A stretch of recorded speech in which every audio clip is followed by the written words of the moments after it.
പറഞ്ഞുകൊണ്ട് ഞാൻ എന്റെ പ്രിയപ്പെട്ടവരോട് പറയുകയാ, നിങ്ങൾക്ക് ഏത് പ്രതിസന്ധി ഉണ്ടായാലും, ഏത് സങ്കടമുണ്ടായാലും, ഏത് വിഷമമുണ്ടായാലും എന്റെ പ്രിയമുള്ള സഹോദരങ്ങളെ ചോദിക്കുക. പടച്ചവനോട് അല്ലാഹു തരുന്നതാണ്, അല്ലാഹു തരുന്നതാണ്. ആ ഒരു വിഷയം തന്നെ നമുക്ക് പറയാം സഹോദരങ്ങളെ. നമ്മൾ ഇന്ന് നേറുന്ന നൂറ് പ്രശ്നങ്ങളുടെ നടുവില എല്ലാ അർത്ഥത്തിലും നമ്മൾ വല്ലാത്ത ജീവിതത്തിന്റെ വല്ലാത്ത ഒരു ഹാലിലായി കൊണ്ടിരിക്കുകയാ. സാമ്പത്തികമായ പ്രതിസന്ധിയാണ്, ശാരീരികമായ ദുർബലതയാണ്, മാനസികമായ വിഭ്രാന്തിയിലാണ്.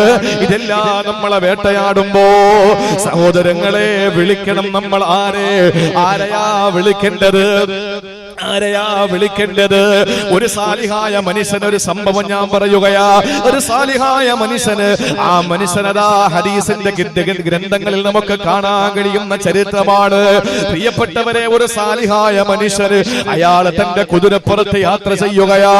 എങ്ങോട്ട് നോക്കിയാലും മരുഭൂമിയാ, മരുപ്പച്ച അലട്ടത്താത്ത മരുഭൂമിയാണ്. ആ മരുഭൂമിയിലൂടെ മണലാരുണ്യത്തിലൂടെ ഇങ്ങനെ തന്റെ കുതിരപ്പുറത്ത് യാത്ര ചെയ്യുമ്പോ ഒരു പാവപ്പെട്ടവനതാ വഴിയിൽ നിന്ന് കൈ കാണിക്കുകയാ. അന്ന് കുതിരപ്പുറത്താണല്ലോ യാത്ര ചെയ്യുന്നത്, കഴുതയുടെ പുറത്താണല്ലോ യാത്ര ചെയ്യുന്നത്, ഒട്ടകപ്പുറത്താണല്ലോ യാത്ര ചെയ്യുന്നത്. സഹോദരങ്ങളെ, കുതിരപ്പുറത്ത് യാത്ര ചെയ്യുന്ന ആ സന്ദർഭത്തിൽ വഴിയിൽ നിന്ന് ഒരാള് കൈ കാണിച്ചു. പാവപ്പെട്ടവനാ. അയാൾ ചോദിക്കുന്നു, സഹോദരാ, എന്നെ കൂടെ ഒന്ന് എന്റെ ലക്ഷ്യസ്ഥാനത്ത് എത്തിച്ചു തരുവോ? പാവമല്ലേ, പാവമല്ലേ, ഈ മനുഷ്യ സാലിഹല്ലേ. ഒരാളെ സഹായിച്ചാൽ അതിന് കിട്ടുന്ന കൂലി എത്രയാ? ഒരു പാവപ്പെട്ടവന്റെ ചുമടെടുത്തു കൊടുത്താൽ, ഒരു പാവപ്പെട്ടവനെ എന്തെങ്കിലും ഒന്ന് ഹെൽപ്പ് ചെയ്താൽ അവന് കിട്ടുന്ന പ്രതിഫലം വിവരണാതീതമാണല്ലോ. അതുകൊണ്ട് ആ മനുഷ്യൻ പറഞ്ഞ, സഹോദരാ കയറിക്കൊള്ളുക. അങ്ങനെ കുതിരപ്പുറത്ത് അദ്ദേഹത്തിന്റെ പിന്നിൽ ഇരിക്കാൻ തുടങ്ങി. കുറെ ദൂരം യാത്ര ചെയ്യുമ്പോ ഒരു സഹായി അവിടെ ഇല്ല, ഒരു മനുഷ്യൻ വേറെയില്ല. യാതൊരു സഹായവും ലഭിക്കാത്ത മണലാരണ്യത്തിൽ, മരുഭൂമിയുടെ മടിത്തട്ടിൽ ആ പ്രിയപ്പെട്ട സഹോദരൻ ഇങ്ങനെ കുതിരയെ പായിച്ചു കൊണ്ടിരിക്കുമ്പോ ആഗതനായ കുതിരയുടെ പിന്നിൽ കയറിയ തന്റെ പിന്നിലിരിക്കുന്ന കുതിരപ്പുറത്തിരിക്കുന്ന ആ ആഗതനായ മനുഷ്യന് തന്റെ അരയിൽ നിന്ന് കത്തി വലിച്ചോരുകയാ. എന്നിട്ട് ആ മനുഷ്യനോട്, സഹായിച്ചവനോട് പറയുകയാണ്, നിന്റെ കയ്യിലുള്ള പൊണ്ണെടുക്കുക, നിന്റെ പൊന്ന് മുഴുവനും ഇങ്ങ് തരിക, നിന്നെ ഞാൻ കൊല്ലാൻ പോവുകയാ. പെട്ടെന്ന് കുതിര നിർത്തി ചാടിയിറങ്ങി. എന്നിട്ട് ആ ആഗതനായ മനുഷ്യന്റെ നേരെ കൈകൂപ്പിയിട്ട് പറയുകയാണ്, സഹോദരാ, ഞാൻ നിന്നെ എന്ത് ചെയ്തിട്ടാ? നീ ഒരു ലിഫ്റ്റ് ചോദിച്ചപ്പോ തന്നല്ലേ, നീ ഒന്ന് സഹായം ചോദിച്ചപ്പോ തന്നല്ലോ, എന്തിനാ നീ എന്നെ ഉപദ്രവിക്കുന്നത്? ഞാൻ എന്റെ കുടുംബനാഥനാ, എന്റെ കുടുംബത്തിന്റെ കുടുംബനാഥനാണ്. എന്റെ പ്രിയപ്പെട്ട മക്കൾക്കും ഭാര്യയ്ക്കും ഞാൻ മാത്രമേ ഉള്ളൂ. അതുകൊണ്ട് ഞാൻ ചെന്നാലേ അവരുടെ ജീവിതത്തിൽ എന്തെങ്കിലും പച്ചപ്പുണ്ടാവുകയുള്ളൂ. എന്നെ കൊല്ലല്ലേ. ആ സമയത്ത് ആ മനുഷ്യൻ പറഞ്ഞതെന്തെന്നറിയോ? ഇല്ല, ഞാൻ നിന്റെ പണം പിടിച്ചു വാങ്ങിയിട്ട് നിന്നെ വിട്ടാ നീ എല്ലാവരോടും പറയും ഞാൻ നിന്റെ പണം അപഹരിച്ചെന്ന്. അതുകൊണ്ട് നിന്നെ ഞാൻ കൊല്ലാതെ വിടില്ല. എന്തു ചെയ്യാനാ? നിലവിളിച്ചാൽ ആര് കേൾക്കാനാ? ആരവിടെ സഹായത്തിനെത്താനാ? അവിടെയാണ് പെങ്ങളെ വാരിയെല്ലുകൊണ്ട് മൂടപ്പെട്ട ഹൃദയാന്തരാളങ്ങളിൽ പരിശുദ്ധമായ ഈമാനും തഖ്വയും നമുക്ക് വരേണ്ടത്. ആ മനുഷ്യനതാ ഈ ആഗതനോട് കൊലയാളിയാകാൻ പോകുന്ന ചതിയനായ വഞ്ചകനായ മനുഷ്യനോട് പറഞ്ഞതെന്തെന്നറിയോ? നിങ്ങൾ കൊന്നോ, എനിക്കതിൽ ഇനി ഒന്നും പറയാനില്ല. പക്ഷേ 2 റക്അത്ത് നിസ്കരിക്കാ എനിക്ക് അനുവാദം തരുമോ? 2 റക്അത്ത് നമസ്കരിക്കാ എനിക്ക് നിങ്ങൾ അനുവാദം തരുമോ എന്ന് ചോദിക്കുമ്പോ ആ മനുഷ്യന് അന്ത്യാഭിലാഷമായി 2 റക്അത്ത് നിസ്കാരത്തിന്റെ അനുമതി കൊടുക്കുകയാ. ആ സമയത്ത് 2 റക്അത്ത് നമസ്കാരത്തിന് വേണ്ടി കൈകെട്ടുമ്പോ സഹോദരങ്ങളെ അദ്ദേഹം തന്നെ രേഖപ്പെടുത്തുകയാണ്, പറയുകയാണ്, എനിക്കൊത്ത് ഒരുപാട് ആയത്തുകൾ അറിയാമായിരുന്നു, ഒരുപാട് ആയത്തുകൾ ഞാൻ മനനം ചെയ്തിരുന്നു. പക്ഷേ ഒരായത്ത് പോലെ ഓർമ്മ വരുന്നില്ല. മനസ്സ് വല്ലാതെ പിടയ്ക്കുകയാ. എന്റെ മനസ്സിനകത്ത് ഖുർആനിന്റെ ഒരായത്ത് പോലെ ഓർമ്മയില്ല. ഞാൻ എല്ലാം മറന്നിരിക്കുകയാണ്, എല്ലാം മറന്നുപോയിരിക്കുകയാ. ആ സമയത്ത് ഞാൻ എന്റെ മനസ്സിൽ ഇങ്ങനെ പായിപ്പിച്ചു എന്റെ ചിന്തയെ. ഏതെങ്കിലും ഒരു ആയത്ത് ഓർമ്മയുണ്ടോ? നമസ്കാരത്തിലല്ലേ? ആ സമയത്ത് സൂറത്തുൻ നംലിലെ 62-ാമത്തെ ആയത്ത് മാത്രം എനിക്ക് ഓർമ്മ വന്നു. 62-ാമത്തെ ആയത്ത് മാത്രം എനിക്ക് ഓർമ്മ വന്നു. അതേതാണ് ആയത്തെന്നറിയോ? അമ്മൻ യുജീബുൽ മുൽതറ ഇദാ ദആ. പീഡിപ്പിക്കപ്പെടുന്നവന് വിളിച്ചാൽ അവന് ഉത്തരം കൊടുക്കുന്നതാരാ? മറുത് തന്റെ വിളിക്ക് ഉത്തരം കൊടുക്കുന്നതാരാ? പീഡിപ്പിക്കപ്പെടുന്നവന്റെ ഉത്തരം കൊടുക്കുന്നവനാരാ? സങ്കടപ്പെട്ട് നിൽക്കുന്നവന് നീറുന്ന 100 സങ്കീർണമായ പ്രശ്നത്തിന്റെ നടുവിൽ നട്ടം തിരിഞ്ഞ് മറുകര കാണാൻ കഴിയാതെ ജീവിതം വഴിമുട്ടിപ്പോയവന് നിലവിളിക്കുമ്പോ അവന് ഉത്തരം കൊടുക്കുന്നവനാരാ? ഈ ആയത്ത് മാത്രം എനിക്ക് ഓർമ്മ വന്നു. ഞാൻ അതിങ്ങനെ ആവർത്തിച്ചോരി ഓടി നിന്നു. സലാം വീട്ടുമ്പോ സുബ്ഹാനല്ലാഹ്, കയ്യിലൊരു കുന്തവുമായിട്ടൊരു കുതിരപ്പടയാളെ കടന്നു വരികയാ. ആരുടെയും സഹായമില്ലാത്ത മരുഭൂമിയുടെ മധ്യഭാഗത്ത് കുതിരപ്പടയാളെ കയ്യിൽ കുന്തമേന്തി വരികയാണ്. ഞാൻ അത്ഭുതപ്പെട്ടു പോയി നോക്കുമ്പോ അയാള് ചാടിയിറങ്ങിയിട്ട് ആഗതനായ ചതിയനായ മനുഷ്യനെ കൊന്നിരിക്കുകയാ. ഞാൻ ചോദിച്ചു, നിങ്ങളാരാ? ഈ മരുഭൂമിയിൽ എന്നെ സഹായിക്കാൻ വന്ന നിങ്ങളാരാ? അയാൾ പറഞ്ഞു, അതൊന്നും ഇവിടത്തെ പ്രസക്തമല്ലല്ലോ, അതൊന്നും ഇവിടെ അറിയേണ്ട കാര്യമില്ലല്ലോ. ഇല്ല, പടച്ചവനെ സാക്ഷിയാക്കി ചോദിക്കുകയാണ്, നിങ്ങൾ ആരാണ് എനിക്കറിയേണ്ടതുണ്ടെന്ന് പറഞ്ഞു. ആ സമയത്താ വന്ന കുതിരപ്പടയാളെ പറഞ്ഞതെന്തെന്നറിയോ? അന റസൂലു അമ്മൻ യുജീബുൽ മുൽതറ ഇദാ ദആ. ഈ ആയത്തിന്റെ നാഥനായ അള്ളാന്റെ ദൂതനാണ് ഞാൻ. എന്നെ അള്ളാഹു നിയോഗിച്ചതാണ്. നിങ്ങൾ ആദ്യം വിളിക്കുമ്പോ ഞാൻ 7 ആകാശത്തിലായിരുന്നു. 2ാമത്തെ വിളി വിളിച്ചപ്പോ ഞാൻ 4ാമത്തെ ആകാശത്തിലെത്തി. 3ാമത്തെ വിളി വിളിച്ചപ്പോ ഞാൻ ഭൂമിയിൽ കാലുകുത്തി. ഉടൻ തന്നെ ഇവിടെ എത്തിയെന്ന് പറഞ്ഞപ്പോ സഹോദരങ്ങളെ, പരിശുദ്ധമായ ഖുർആനിന്റെ സൂറത്തുൻ നംലിലെ ആയത്താണ് അവതരിപ്പിക്കപ്പെടാൻ കാരണമായ ഈ ചരിത്രം ഹദീസിന്റെ പരിശുദ്ധമായ ഖുർആനിന്റെ തഫ്സീറിന്റെ ഗ്രന്ഥങ്ങളിൽ കാണുന്നത്. അതുകൊണ്ട് സഹോദരാ, ഒന്ന് ചിന്തിച്ചു നോക്ക്. ഒരു മനുഷ്യനുമില്ല ഇങ്ങനെ എത്ര ആളുകളാണ് നട്ടം തിരിയുന്നത്. എത്ര സങ്കടമുണ്ടെങ്കിലും പടച്ചവനില്ലേ നമുക്ക്? നമ്മോട് സ്നേഹമുള്ള അല്ലാഹ്. ആര് നമ്മളെ തള്ളിപ്പറഞ്ഞാലും, ആര് നമ്മളെ കൈയൊടിഞ്ഞാലും നമ്മളെ ചേർത്ത് നിർത്തുന്ന അല്ലാഹ്, ആ പടച്ചതമ്പുരാ നമ്മളെ ഒരിക്കലും കൈയൊഴിയില്ലല്ലോ. അതുകൊണ്ട് എത്ര വലിയ സങ്കടമുണ്ടെങ്കിലും, ഏത് പാതിരാത്രിയാണെങ്കിലും, ഏത് മരുഭൂമിയുടെ മടിത്തട്ടിലാണെങ്കിലും, ഏത് കൊടുമുടിയിലാണെങ്കിലോ, ഏത് മഞ്ഞുരുകുന്ന രാത്രിയാണെങ്കിലോ, ഏത് പകൽ വെളിച്ചത്തിന്റെ ആ ചൂടിന്റെ കാഠിന്യതയിലാണെങ്കിലും വിളിച്ചോ. സഹായിക്കാൻ നമ്മുടെ ചാരത്തെത്തുന്ന ഒരേ ഒരു സൃഷ്ടാവ്, ഒരേ ഒരു ശക്തി, അത് അല്ലാഹുവാ. അതുകൊണ്ട് സഹോദരങ്ങളെ, നമ്മൾ മുറുകെ പിടിക്കേണ്ട കാര്യമാണ്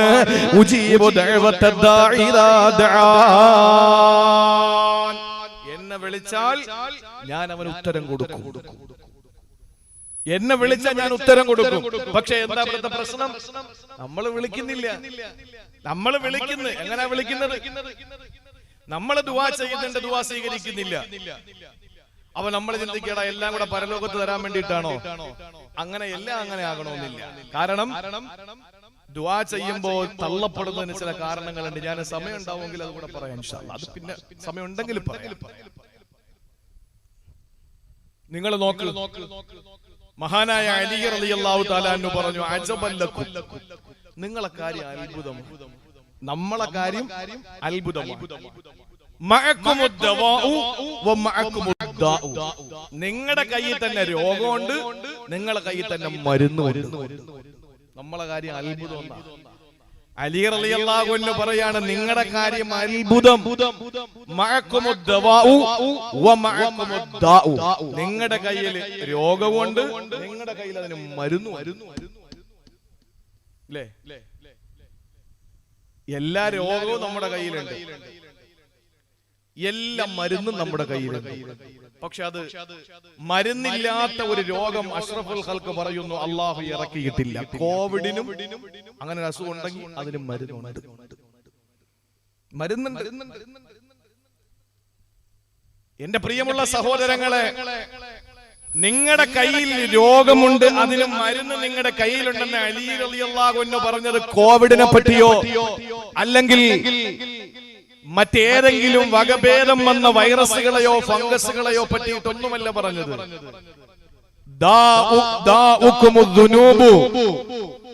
നിങ്ങളുടെ രോഗം എന്ന് പറയുന്നത് നിങ്ങളുടെ പാപങ്ങളാണ്.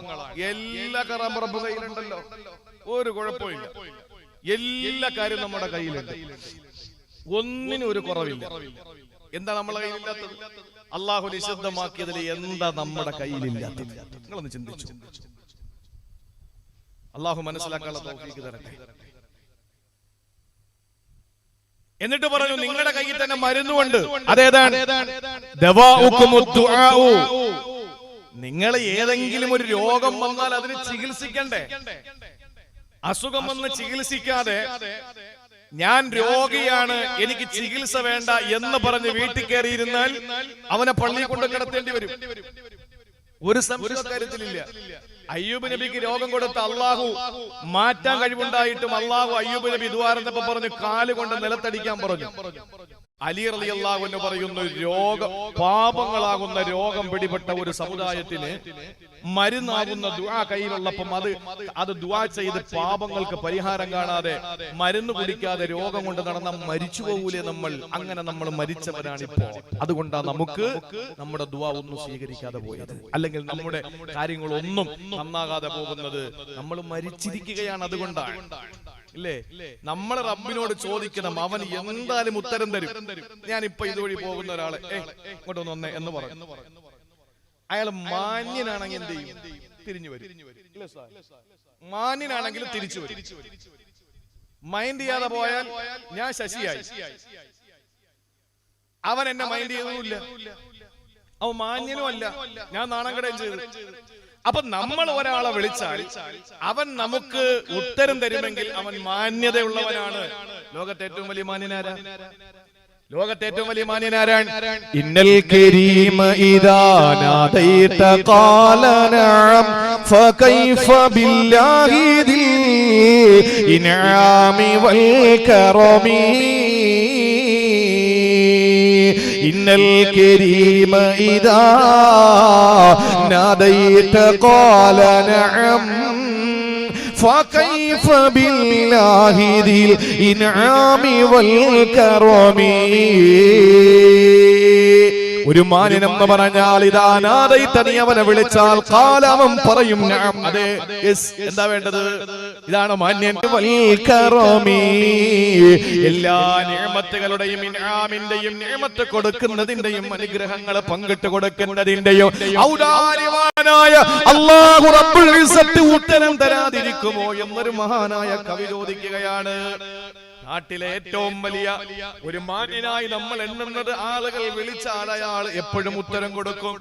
എന്നാൽ ഈ മനുഷ്യന് ഈ കരുണ കൊടുത്ത, ഈ ഔദാര്യം കൊടുത്ത, ഈ നിഅമത്ത് കൊടുത്ത അല്ലാഹു അവൻ നമുക്ക് ഉത്തരം തരാതിരിക്കുമോ? അതുകൊണ്ട് എന്ത് വേണം? ഫബ്സുത് ലഹുൽ കഫലൻ തഅതീക ഫാരിഗതൻ فقد سألت الذي سواك من عدمي. അതുകൊണ്ട് ഇല്ലായ്മയിൽ നിന്ന് നിന്നെ പടച്ച ആ റബ്ബിന്റെ മുന്നിലേക്ക് നിന്റെ കരങ്ങൾ നീ ഉയർത്തണം. നിന്റെ റബ്ബിലേക്ക് നീ കരങ്ങൾ ഉയർത്ത്. എന്നാ നിന്റെ എല്ലാ പ്രശ്നങ്ങൾക്കും പരിഹാരമുണ്ട്. ഞാൻ നേരത്തെ പറഞ്ഞല്ലോ, നമ്മൾ എല്ലാവരും പറയും ദുആ സ്വീകരിക്കുന്നില്ല. എന്താ പ്രശ്നം? നമുക്ക് ധൃതിയാണ്. ഇന്ന് രാത്രി വെളുക്കുന്നത് വരെ ഇരുന്ന് പടച്ചോനെ ഈ ജോ ബൈഡൻ എന്ന ജോസഫ് ബൈഡൻ ഇറക്കിയിട്ട് എനിക്ക് അമേരിക്കൻ പ്രസിഡന്റ് ആകാനുള്ള ഭാഗ്യം എന്താ? അത് സ്വീകരിക്കും പടച്ചോ. ചിലപ്പോ നീ ചെയ്തു നോക്ക്. ചിലപ്പോ നീ ഇന്ത്യൻ പൗരനായി, അമേരിക്കയിലെ ഇന്ത്യൻ പൗരനായി നീ അറിയപ്പെടുകയും പെട്ടെന്ന് ഇപ്പൊ നമ്മുടെ ഇന്ത്യൻ വംശജയല്ലേ അല്ലേ വൈസ് പ്രസിഡന്റ് ഇന്ത്യൻ വംശജയാണ്. ചിലപ്പോ ശാന്തി പെണ്ണുങ്ങള് ഭാവിയിൽ അമേരിക്കയുടെ വൈസ് പ്രസിഡന്റ് ആരാണ്? അതാണ് അല്ലാഹുവിന്റെ റസൂൽ പറഞ്ഞത്,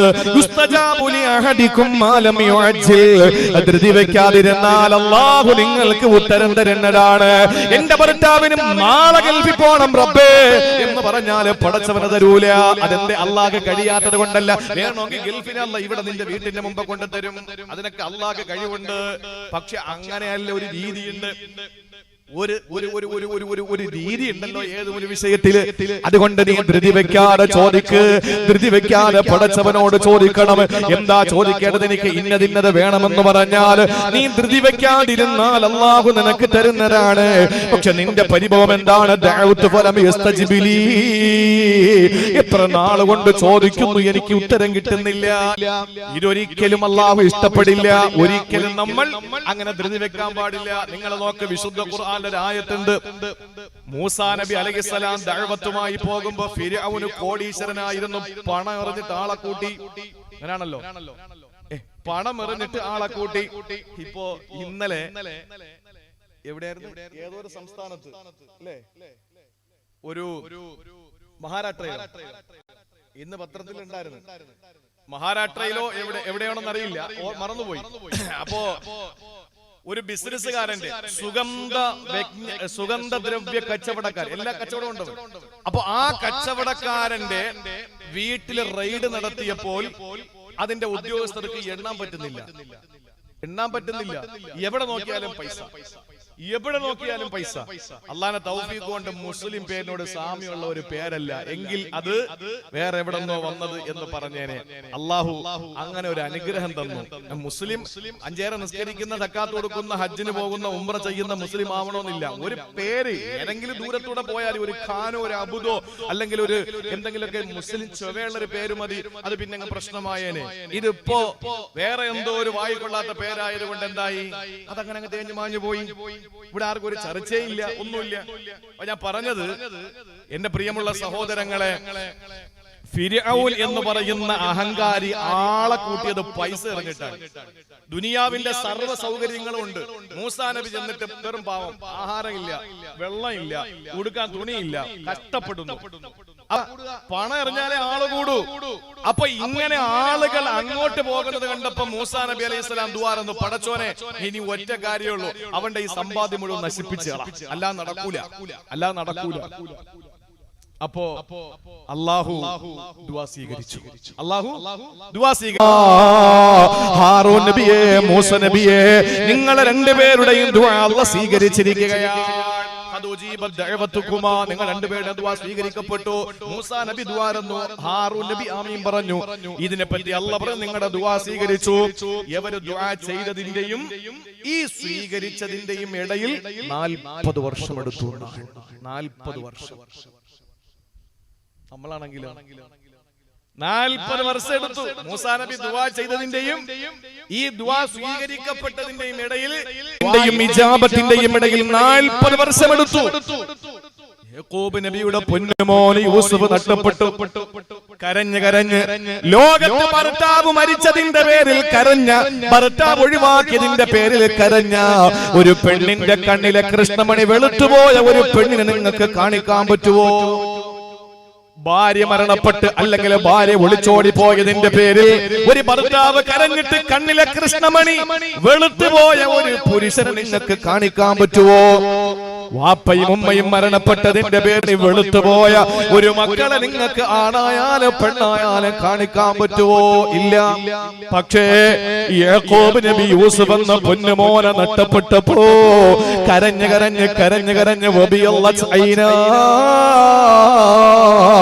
രണ്ട് കണ്ണുമങ്ങ് വെളുത്തുപോയി. സുബ്ഹാനല്ലാഹ്. അവസാന യാക്കൂബ് നബിയുടെ ദുആ അല്ലാഹു സ്വീകരിച്ചു. തന്റെ പൊന്നുമോനെ യൂസുഫിനെ അല്ലാഹു മടക്കി കൊടുത്തു. ഏതോ പൊട്ടക്കിരട്ടിലെ വലിച്ചെറിയപ്പെട്ട ബാലചാപല്യമുള്ള ചെറിയ വസ്ത്രങ്ങൾ ധരിച്ചിരുന്ന ഒരു പൊന്നുമോനെ യൂസുഫായിട്ടല്ല അല്ലാഹു മടക്കി കൊടുത്തത്.